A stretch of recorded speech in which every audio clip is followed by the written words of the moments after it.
When President Idi Amin expelled the Asians in 1972, the Indian government demanded that they be compensated for what they lost.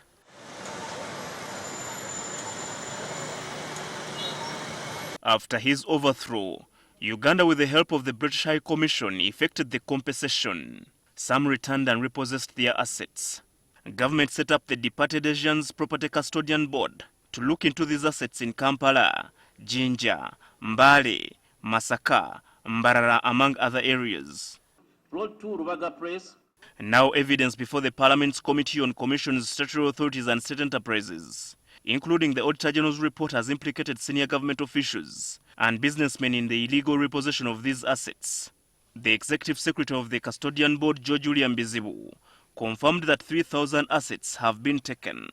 If you look at the evidence, you look at the archive of Bank of Uganda, some of these properties were already compensated by government. Mr. Chair, if you find that plot 9 Old Kampala was paid by government.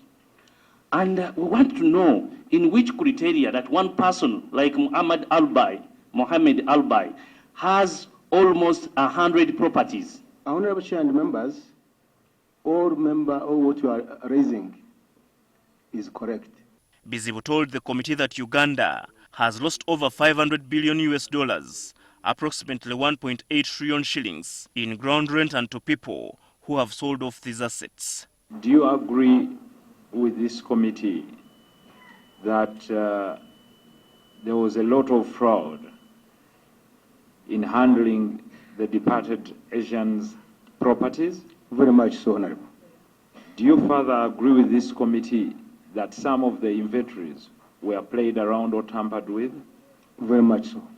Surprisingly, one of the assets on Parliamentary Avenue is rented by Parliament from a city businessman who allegedly acquired it illegally. The house that Parliament rents from members of Parliament owned by Sudir, it was compensated when you look at the archive, but government still pays rent to Sudir. Good, you'd go in the file. Somebody has lodged in a repossession certificate, an application. Then he or she is faulted that this one is lacking. Then on the next page, you find a document from Canada being brought next day.